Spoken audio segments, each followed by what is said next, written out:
J'ai 24 ans de maison et ça fait 22 ans que je travaille 35 heures sur 4 jours en ayant mon mercredi de repos en plus de mes week-ends, oui. C'est quand même dingue, hein. Une semaine de 7 jours, vous êtes de repos 3 jours, c'est quand même, c'est quand même fort, quoi, hein. Pour, comment dire, un ancien serveur en restaurant comme moi, qui ne comptait pas ses heures. Je suis arrivé dans une boîte où je travaillais pas le week-end. Déjà, c'était exceptionnel. Et 2 ans après, on me dit que je fais 35 heures avec 2 jours de boulot-repos, 2 jours de boulot-repos. Alors, je peux vous dire que pour moi, en 2 ans, ça a été une révolution. Lui, c'est Sébastien Antonio. Il a 47 ans et depuis 22 ans, il travaille 4 jours par semaine, payé 5, dans une entreprise, Iprema, qui fait du recyclage de matériaux de BTP. En 1997, le patron de son entreprise a décidé de faire passer ses salariés de 39 heures sur 5 jours à 35 heures sur 4 jours, sans réduction de salaire. Avec la crise économique monstrueuse qui commence et les vagues de licenciements qui s'annoncent, il y a beaucoup d'interrogations sur le meilleur temps de travail pour la surmonter. Pour certains, comme le président du MEDEF, il faut y mettre du sien et travailler plus. Et fin mars, le gouvernement a adopté temporairement une ordonnance qui a fait passer la durée hebdomadaire de travail maximale de 48 heures à 60 heures dans certains secteurs. Bien loin de chez nous, d'autres prônent au contraire la réduction du temps de travail. En Nouvelle-Zélande, la première ministre voudrait généraliser la semaine de 4 jours, payée 5, pour aider notamment les secteurs du tourisme et de l'hôtellerie via la consommation. Elle part du principe que travailler moins, ça peut être bénéfique pour les entreprises. Alors on s'est demandé si la semaine de 4 jours pouvait sauver notre économie de la crise. Pour y voir plus clair, j'ai interviewé Pierre Larouturou. C'est un économiste de gauche, homme politique européen, et il défend cette idée depuis les années 90. Il nous raconte pourquoi il y croit, envers et contre tout, et comment ce débat a déjà animé la France. Il a même abouti à une loi en 1996 qui permettait aux entreprises de passer à 4 jours travaillés. Il nous parle aussi de l'Allemagne, qui d'après lui fait les choses un peu mieux que nous. Louise Emerlé a aussi échangé avec des salariés et ex-salariés concernés par la semaine de 4 jours, ainsi qu'avec le PDG de Welcome to the Jungle, un média en ligne qui a adopté ce rythme, pour savoir si c'est réellement viable. Je m'appelle Marie Semelin, bienvenue dans Travail en cours.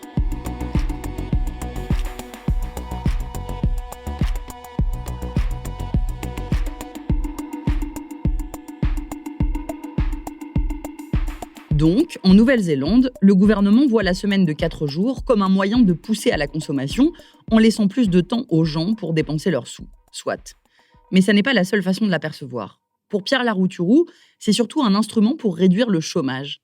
L'idée, c'est qu'en réduisant le temps de travail, alors il est mieux partagé entre salariés et donc le chômage baisse. Il est persuadé qu'aujourd'hui, alors que des entreprises annoncent des licenciements, par exemple dans l'automobile, on ferait bien de s'en rappeler. En 1993, il y avait Volkswagen, la grande entreprise allemande, qui avait annoncé 30 000 licenciements. 30 000 licenciements parce que c'était déjà une année de récession, moins grave que 2020, mais 1993 était une récession et Volkswagen avait 30 000 salariés en trop, entre guillemets. Et les politiques ont dit, vous faites comme vous voulez, mais on veut 0 licenciement. 0 licenciement. Les politiques ont été très fermes. Et du coup, Volkswagen a négocié avec les syndicats, avec l'État, avec les caisses de chômage, et ils ont trouvé une solution avec 0 licenciement en passant à la semaine de 28h80. Et les salariés baissaient leur salaire, mais il y avait des compensations, parce que l'argent qu'on aurait donné aux chômeurs a été mis sur la table, et puis l'État s'est dit que s'il y avait plus de chômeurs, c'était des gens qui allaient moins consommer, payer moins de TVA. Donc finalement, on a trouvé un accord et au lieu d'avoir 30 000 licenciements, tout le monde a gardé son boulot et les gens ont gardé 95% du revenu, en gros, entre le salaire et les aides qui venaient des caisses de chômage ou de l'État. Donc je pense qu'on peut travailler moins pour licencier moins. Et c'est valable dans beaucoup d'entreprises. Et 93 n'est pas une exception avec Volkswagen.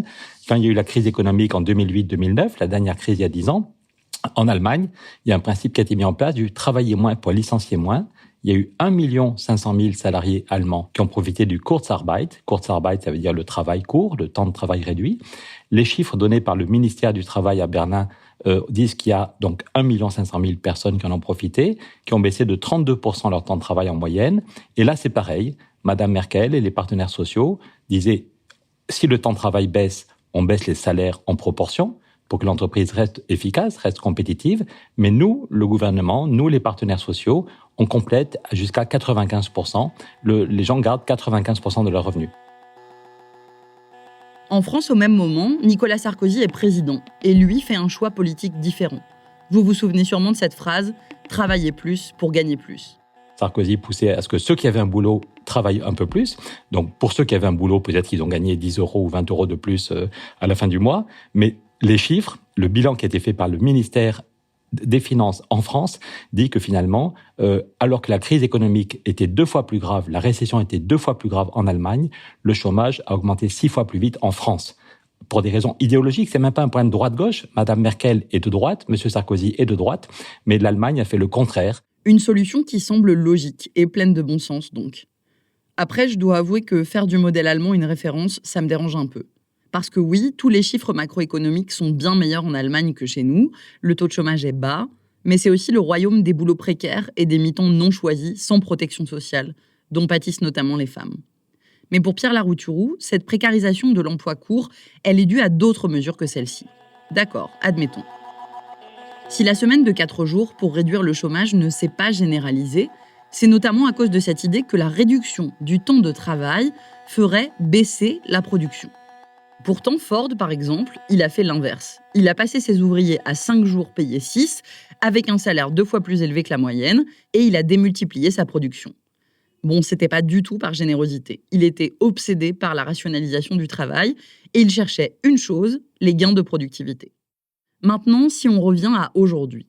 Dans l'entreprise de Sébastien Antonio, 80% des employés font leurs 35 heures sur 4 jours, et ils choisissent chacun leur jour de repos.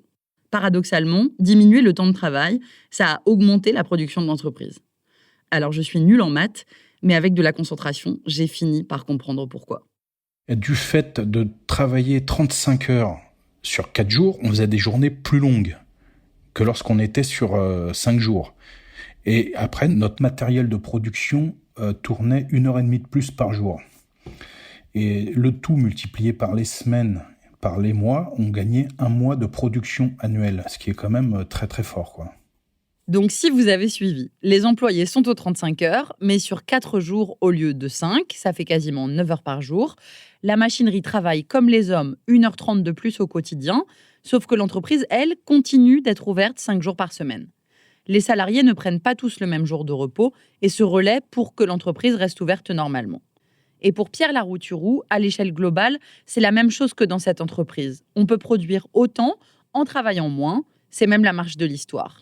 On a multiplié par 7 le nombre d'étudiants en France. En 40 ans, on a un accès à la formation qui est assez génial. Et donc, toutes les évolutions technologiques et l'évolution dans la démocratisation de l'accès à la formation supérieure font qu'on produit beaucoup plus de richesses avec un peu moins de travail. Ce n'est pas la fin du travail. Il y a toujours besoin de travail dans tous les secteurs. Mais il y a besoin, objectivement, les chiffres de l'INSEE montrent que le PIB a plus que doublé, mais qu'on a besoin de moins de travail. Et en même temps, en France, la population active a augmenté grâce au travail des femmes, grâce aux bébés qu'on a fait il y a 25 ans et qui sont devenus adultes. Quelle surprise. Donc, ça pourrait être une bonne nouvelle. On n'a jamais connu une telle abondance.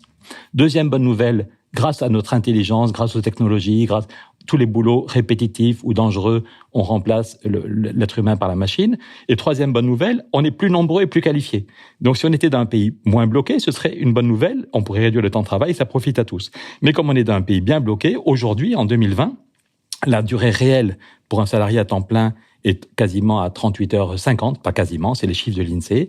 Aujourd'hui, un homme ou une femme qui est au travail à temps plein, qui est salarié, je vous parle même pas des artisans ou des agriculteurs, mais c'est 38h50 la durée réelle, donc en fait on est quasiment à 39 heures. Et par contre, il y a des millions de chômeurs qui sont à 0 heure par semaine, qui dépriment et qui n'ont pas un revenu correct. Donc il y a bien un certain partage du travail, ce qui est basique, qui est stupide, ou bien tu travailles plein pot, 38h50, ou bien tu travailles pas 0 heure par semaine. Mais encore une fois, il faut d'abord relancer le débat, prendre acte du fait que le chômage est une catastrophe. Il y a 15 000 personnes qui meurent chaque année. L'INSERM nous dit qu'il y a, avant la crise du coronavirus, il y a, en tant que tel, le chômage fait 15 000 morts. Ça provoque des dépressions, ça provoque des maladies graves, ça fout en l'air des milliers de familles, ça fout en l'air des quartiers, ça fout en l'air des territoires. Donc, est-ce qu'on a compris vraiment la gravité du problème du chômage? Est-ce qu'on a compris que la croissance ne reviendra jamais, que la croissance n'est pas la solution, et que est-ce qu'on a compris l'importance des gains de productivité qui continuent quand tout le monde nous parle de la digitalisation? Dans tous les métiers, on peut produire plus avec moins de travail et ça n'est pas grave si on est capable de réduire le temps de travail. Si on constate qu'on peut produire plus en travaillant moins, alors pourquoi ça ne s'est pas généralisé ? Là, il faut revenir sur un moment un peu oublié, le moment où la France a cru à la semaine de 4 jours. C'était dans les années 90 et ça a abouti à une loi, la loi d'Eurobien. Elle a permis à Iprema et à d'autres entreprises de l'adopter. Pierre Larouturou, c'est l'architecte de ce projet. Alors, pour arriver à l'expérimentation, ça a été étape par étape. Une semaine avant qu'on lance notre initiative, c'est Antoine Riboud, en septembre 93, c'était un des plus grands patrons. À l'époque, c'est le fondateur de Danone, un très beau groupe industriel. Et Antoine Riboud avait dit, le journal Le Monde l'avait mis à la une, en fin septembre 93, il faut passer à 4 jours, 32 heures, sans étape intermédiaire. Ça obligera toutes les entreprises à créer des emplois. Donc, c'est un des plus grands patrons d'Europe qui dit, en 93, il faut passer à 4 jours, sans étape intermédiaire, avec un financement. L'idée, le financement qu'on propose, c'est si l'entreprise passe à 4 jours en moyenne, de façon souple, et qu'elle crée au moins 10% de nouveaux emplois, des vrais emplois en CDI, des bons jobs, elle arrête de payer ses cotisations chômage. Et c'est comme ça que c'est possible de créer des emplois sans augmenter les coûts pour l'entreprise et sans baisser les salaires. On avait vraiment réussi à lancer un débat très, très grand public. 93, c'est une année importante parce que c'est la première fois que les jeunes diplômés étaient touchés par le chômage. Donc, y compris dans les milieux dirigeants, le chômage pouvait concerner leurs enfants. Et donc, il y a un déclic qui s'est passé. C'est triste à dire, mais tant que le chômage touchait surtout des gens peu qualifiés, peut-être que les dirigeants étaient moins sensibles, on va dire gentiment. Mais quand leurs enfants, je me souviens d'un député, son fils sortait d'une école de commerce, ça fait 8 mois qu'il était au chômage et que son fils déprimait.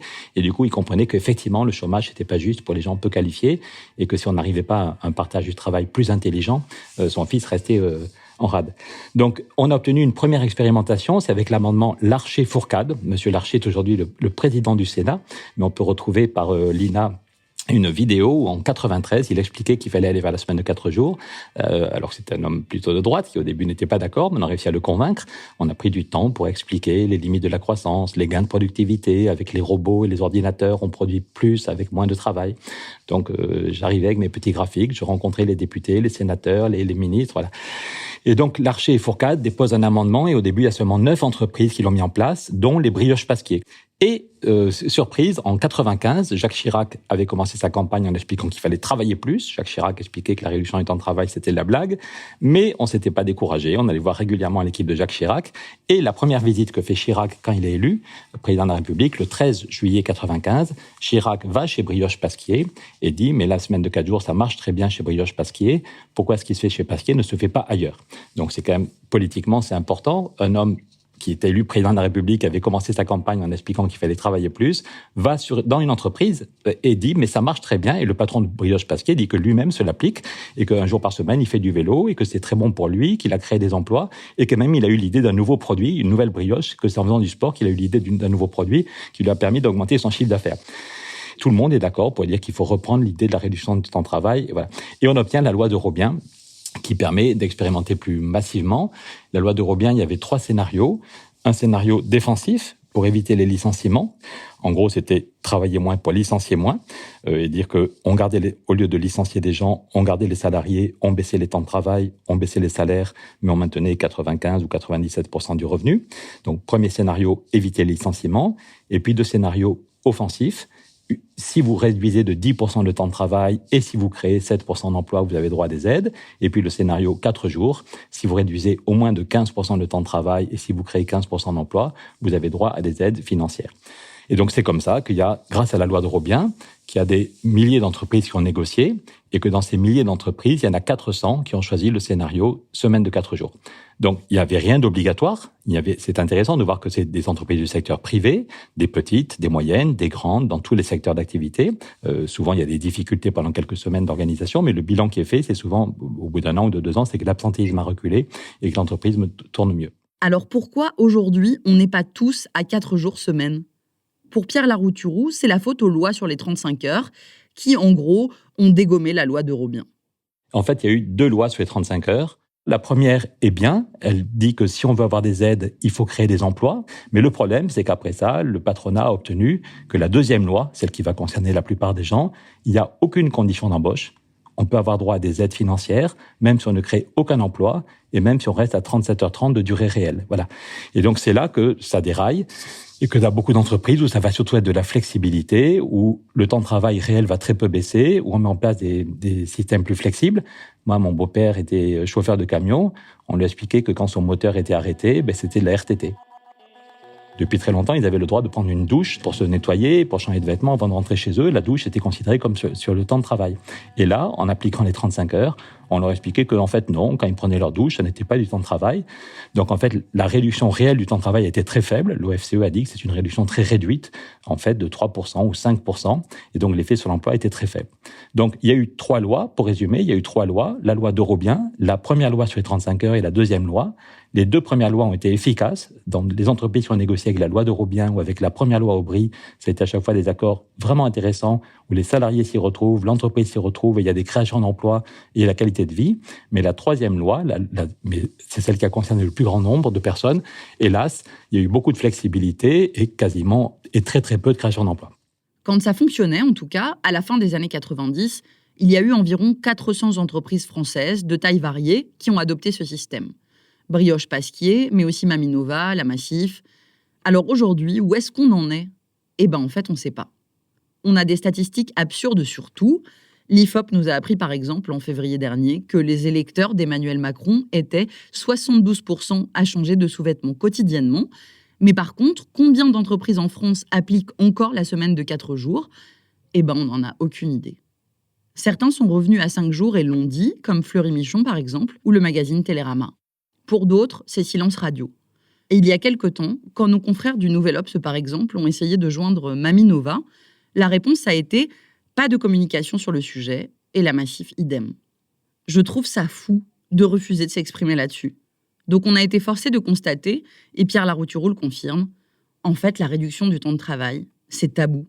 Quand vous dites qu'il y a beaucoup d'entreprises qui ne veulent pas s'exprimer, je ne donnerai pas de nom, mais il y a 1 an, je déjeunais avec le patron d'une des grandes entreprises qui est passée à 4 jours, qui m'a dit que la moitié des salariés étaient toujours à 32 heures. Je lui ai dit, est-ce que tu pourrais témoigner ? Il me dit, non, parce que si je témoigne que mon entreprise est à 4 jours, la grande distribution va me dire, ça veut dire que vous avez des marges, on peut encore baisser les prix. Voilà. C'est un sujet très difficile. Je vous dis que celui qui a lancé le débat sur la semaine de 4 jours, c'est Antoine Riboud, juste avant nous, en septembre 1993, un des plus grands patrons, Antoine Riboud. Et dans la journée qui a suivi, son DRH m'a dit qu'Antoine Riboud s'est fait appeler par tous les grands patrons de France qui lui ont dit « Antoine, si tu bouges, on te tue ». Si Danone passe à 4 jours, évidemment, tout le monde va devoir y passer.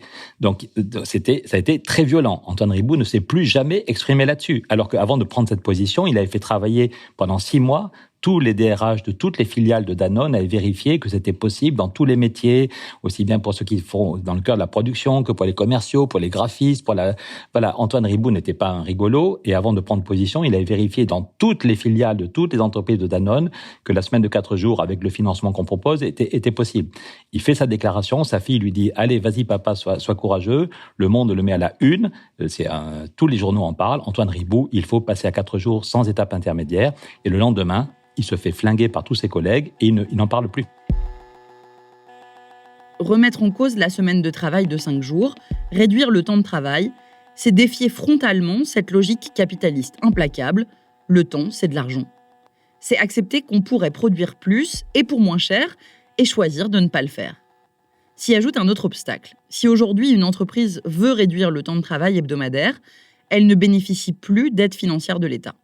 Aujourd'hui, après avoir lu le livre qu'on a fait avec Michel Rocard, le patron de Flammarion voulait passer Flammarion à la semaine de 4 jours, mais je lui ai dit, Gilles, c'est pas possible, aujourd'hui, il n'y a plus d'exonération. Donc aujourd'hui, en 2020, si une entreprise veut passer à la semaine de 4 jours, c'est pas possible parce qu'elle n'a pas l'exonération. Donc soit il faudrait beaucoup baisser les salaires, soit il faudrait augmenter beaucoup la masse salariale et pas seulement les actionnaires, mais aussi les clients, si le prix du yaourt, si Maminova était passé à 4 jours sans exonération, le prix du yaourt aurait augmenté, et peut-être tous comme clients, on aurait dit, c'est super ce qu'ils font Maminova, mais j'achète Yoplait qui est moins cher.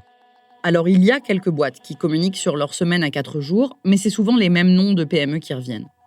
Pour Iprema, ça roule depuis plus de 20 ans. Mais on a aussi parlé avec d'anciens salariés, d'autres entreprises, qui étaient beaucoup moins contents. Ils n'ont pas souhaité témoigner, mais ils décrivent en fait une mesure cosmétique. Ils étaient débordés de boulot et se retrouvaient quand même à bosser 5 jours par semaine, même si officiellement ça n'était pas le cas. Après, c'est peut-être plus simple pour une usine, par exemple, d'imposer un rythme spécifique quand les salariés doivent pointer que pour le secteur tertiaire, où le job est plus difficile à quantifier. Bon, Pierre Larouturou, lui, considère évidemment que la semaine de 4 jours, c'est possible pour tout le monde. C'est pas en claquant dans les doigts, il y a des problèmes d'organisation, il faut quand même des réunions d'équipe, il faut quand même que le travail soit fait, mais on voit que dans tous les métiers, c'est possible. Papa était cadre, ingénieur à EDF. Les cadres expliquaient que c'était pour les ouvriers, pour les techniciens, mais que eux, les ingénieurs, on avait besoin d'eux, donc ils revenaient le samedi. Et puis au bout d'un moment, ils se sont dit qu'ils étaient bien bêtes de pas profiter de la semaine de 5 jours. On a appelé ça la semaine anglaise pour faire chic.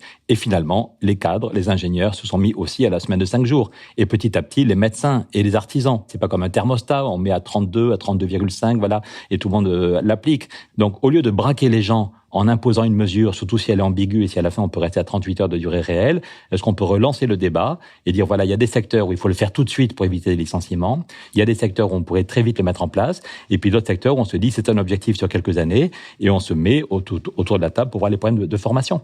Changer de système, c'est jamais évident. Sébastien Antonio, par exemple, au début, il n'était pas du tout convaincu. Je veux pas dire que mon patron nous l'a imposé, mais bon, de toute façon, il avait réfléchi au problème avec ses différents collaborateurs qu'il avait à la tête de la société à l'époque. Vu comment qu'on tournait et puis les cadences de production, on travaillait même le samedi des fois pour assurer les ventes et la commercialisation. Et puis qu'on nous dise qu'on allait travailler sur 4 jours, on se demandait bien comment qu'ils allaient nous sortir le lapin du chapeau. Mais s'il avait écouté le personnel, jamais il l'aurait installé, hein, parce que tout le monde disait « Oh là là, mais comment qu'on va faire ?» et comment... Non, tout le monde n'était pas convaincu du truc. Hein. Et en fin de compte, non, ça tourne. Hein. Et puis bon, la preuve, hein, c'est qu'au bout de 22 ans, si on l'a encore intégré au sein d'Iprema, c'est que ça porte ses fruits. Hein. Sinon, si ça n'avait pas été viable, ça ferait longtemps qu'on s'en serait séparés. Hein. Si ça ne portait pas ses fruits. Hein. Bon, chez Iprema, on est dans du travail automatisé, avec des machines. Mais dans le secteur tertiaire, où les journées peuvent être très longues, sans forcément une liste de tâches précises à faire dans sa journée, comment ça se passe ? Réponse avec Jérémy Cléda, le patron de Welcome to the Jungle, un média en ligne dédié au travail et à l'emploi. Il a adopté les 4 jours par semaine depuis 1 an, et sans surprise, c'est compliqué. C'est difficile de passer de 5 jours à 4. On parlait des interrogations qu'avaient peut-être certaines personnes de l'équipe. Honnêtement, j'ai eu les mêmes. Je me sens très concerné, par exemple, par la question de mais comment je vais faire en 4 ce que je dois faire en 5. Surtout que moi, je m'étais fixé à titre personnel de pouvoir progressivement aussi arriver à cet objectif de 4 jours parce que je pense que pour y arriver, il y a un souci d'exemplarité. Par exemple, il n'y a rien de pire qu'une société qui met ça en place, mais où les managers n'y croient pas, le font pas eux-mêmes, parce qu'en fait, ça va durer 3 mois, puis au bout d'un moment, en fait, les gens vont se dire, ouais, mais lui travaille 5 jours, donc si je veux bien me faire voir, et puis je vais travailler 5 jours aussi. Et en fait, au bout de 6 mois, tout le monde est comme ça, parce que finalement, tout le monde a peur de ce qui pourrait se passer si c'était pas le cas. Je pense qu'en fait, d'ailleurs, la culpabilité, elle pourrait être dans les deux sens. Parce qu'il pourrait aussi y avoir la culpabilité des gens qui travaillent 5 jours, mais qui se disent, en fait, ça se trouve, je devrais faire ça en 4, mais c'est juste que je suis mal organisé. Alors qu'honnêtement, pas du tout. Hein. C'est juste que y a beaucoup de choses à faire, ou en tout cas que les choses ont été faites de telle manière et que c'est difficile de faire autrement. Dans les faits, Jérémy Cléda reconnaît qu'il n'y a jamais eu 100% des salariés aux 4 jours semaine. Ce serait plutôt 2/3 au mieux, selon lui. Et d'ailleurs, depuis le confinement lié au coronavirus, il n'y a plus qu'un tiers des salariés qui arrivent à faire toutes les tâches qu'on leur donne en 4 jours. Jérémy Cléda a donc décidé de suspendre temporairement ce système et de repasser à 5 jours travaillés. En septembre, il veut réessayer, de nouveau. Pour son entreprise, il pense qu'il faudra plusieurs années pour que cette organisation du travail devienne pérenne. Aujourd'hui, pour les entreprises qui se lancent sans aide de l'État dans ce pari de la semaine de 4 jours, c'est le tâtonnement. N'empêche, on a hâte de voir ce que ça donnera dans quelques années, si cette organisation du travail aura pris racine.